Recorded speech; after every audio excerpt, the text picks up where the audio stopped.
മന്ത്രിസഭ എടുത്ത ഈ മദ്യനിർമ്മാണശാലയുമായി ബന്ധപ്പെട്ട് ഇപ്പോൾ തന്നെ മുന്നണിക്കുള്ളിൽ തന്നെ പല വിഭാഗങ്ങൾ സിപിഐയും ആർജെഡിയും ഒക്കെ വലിയ അതൃപ്തി അറിയിക്കുന്നുണ്ട്. ഈ എലപ്പുള്ളിയിലെ മദ്യനിർമ്മാണശാല അനുവദിച്ച വിഷയം LDF-ൽ ചർച്ച ചെയ്യുമെന്ന് ഇപ്പോൾ ഇടതുമുന്നണി കൺവീനർ TP രാമകൃഷ്ണൻ പറയുന്നു. യോഗം വിളിക്കണമെന്ന് ആവശ്യപ്പെട്ട് RJD കത്ത് നൽകിയിട്ടുണ്ട്. ഇതടക്കമുള്ള വിഷയങ്ങൾ ചർച്ച ചെയ്യാനുണ്ട്. ഘടകകക്ഷികളെ അനുനയിപ്പിച്ച് മുന്നോട്ടു പോകുമെന്നും ഇടതുമുന്നണി കൺവീനർ പറയുന്നു. ഇങ്ങനൊരു ആവശ്യം മുന്നണിയുടെ മുമ്പാകെ വന്നു കഴിഞ്ഞിട്ടില്ല. RJD ഇടതുപക്ഷ ജനാധിപത്യ മുന്നണിക്ക് ഒരു കത്ത് അയച്ചിട്ടുണ്ട്. ഈ വിഷയങ്ങളെല്ലാം ചർച്ച ചെയ്യുന്നതിന് വേണ്ടിയുള്ള യോഗം വിളിക്കണമെന്ന്. കേരളത്തിൽ ആവശ്യമായ മദ്യം ഉൽപ്പാദിപ്പിക്കണം എന്നുള്ളത് നേരത്തെ നയപരമായി തീരുമാനമെടുത്തിട്ടുണ്ട്. നയം രൂപീകരിച്ചു കഴിഞ്ഞാൽ ഏത് വകുപ്പാണോ ഈ കാര്യങ്ങൾ നടപ്പിലാക്കേണ്ടത് ആ വകുപ്പിന് തുടർ നടപടികളിലേക്ക് പോകുന്നതിൽ തെറ്റില്ല.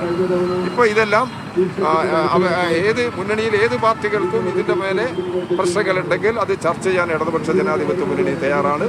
ഇടതുപക്ഷ ജനാധിപത്യ മുന്നണിയിലെ എല്ലാ പാർട്ടികളുടെയും അഭിപ്രായങ്ങൾ പരിഗണിച്ചുകൊണ്ട് തന്നെയാണ് മുന്നോട്ട് പോകുന്നത്.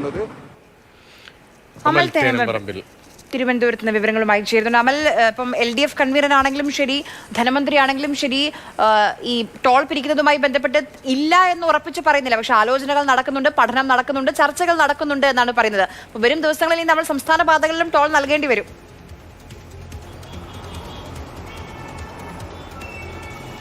ഏറ്റവും വലിയ പ്രതിസന്ധി എന്ന് പറയുന്നത് സംസ്ഥാനത്ത് ദേശീയപാത ഒഴിച്ചു നിർത്തിയിട്ടുണ്ടെങ്കിൽ ഇപ്പോൾ നിർമ്മാണം നടക്കുന്ന ഭൂരിഭാഗം റോഡുകളും കിഫ്ബിയുടെ ഫണ്ട് ഉപയോഗിച്ച് നിർമ്മിക്കുന്ന റോഡുകളാണ്. അതിനാൽ തന്നെ പുറത്തേക്ക് ഇറങ്ങിയാൽ ടോൾ കൊടുക്കേണ്ടി വരും എന്നുള്ള അവസ്ഥയിലേക്ക് മലയാളി മാറാൻ പോകുന്നു എന്നുള്ളതാണ് ഈ പ്രതികരണങ്ങളെല്ലാം സൂചിപ്പിക്കുന്നത്. അല്ല എങ്കിൽ ഈ വിഷയത്തിൽ എന്തെങ്കിലും ഉറപ്പിച്ചൊരു തീരുമാനം പറയണമായിരുന്നു. പക്ഷേ ധനമന്ത്രിയാണെങ്കിൽ കൂടിയല്ല, ഇപ്പോൾ തൊട്ടു മുമ്പ് സംസാരിച്ച TP രാമകൃഷ്ണൻ ആണെങ്കിൽ കൂടി ഈ വിഷയം പരിഗണനയിലുണ്ട് എന്ന് പറയുന്നു. അതിന് കൃത്യമായി തന്നെ ഒരു കാരണവും പറഞ്ഞു വയ്ക്കുന്നുണ്ട്. കേന്ദ്രം സംസ്ഥാനത്തെ സാമ്പത്തികമായി ഞെരുക്കുകയാണ്. അങ്ങനെ ഞെരുക്കുമ്പോൾ ആ പ്രതിസന്ധി മറികടക്കാനായി സംസ്ഥാനത്തെ മറ്റ് വികസന പദ്ധതികൾ നടപ്പാക്കാനായി പണം കണ്ടെത്തേണ്ടതുണ്ട്. അതിന് ചില പദ്ധതികൾ നടപ്പാക്കണം എന്നുള്ളതാണ് പറഞ്ഞു വരുന്നത്. അതിനുള്ള പദ്ധതിയാണോ ഇത് എന്നുള്ള കാര്യത്തിലാണ് ഇനി വ്യക്തത വേണ്ടത്. ടോൾ നടപ്പാക്കുകയാണെങ്കിൽ ഉണ്ടാകാൻ പോകുന്ന സ്വാഭാവിക പ്രതിഷേധം അടക്കം ആ മുന്നണിയിൽ ചർച്ച ചെയ്യും എന്നുള്ളതാണ് TP രാമകൃഷ്ണൻ സൂചിപ്പിക്കുന്നത്. അതോടൊപ്പം തന്നെ ഈ വിഷയത്തിൽ മറ്റ് കക്ഷികളുടെ കൂടി അഭിപ്രായം തേടേണ്ടതുണ്ട്. എന്തായാലും CPI അടക്കമുള്ള കക്ഷികൾ ഈ വിഷയത്തിൽ എന്ത് നിലപാട് സ്വീകരിക്കും എന്നതിനെ കൂടി അനുസരിച്ചായിരിക്കും ഈ വിഷയത്തിൽ ഒരു അന്തിമ തീരുമാനമുണ്ടാകുക. മാത്രമല്ല, അങ്ങനെ വേഗത്തിലെടുത്ത് ചാടി ഒരു തീരുമാനത്തിലേക്ക് തദ്ദേശ തെരഞ്ഞെടുപ്പ് അടക്കം നടക്കാൻ പോകുന്നു. തൊട്ട് പടിവാതിൽക്ക് എത്തി നിൽക്കുന്നു നിയമസഭാ തെരഞ്ഞെടുപ്പ്.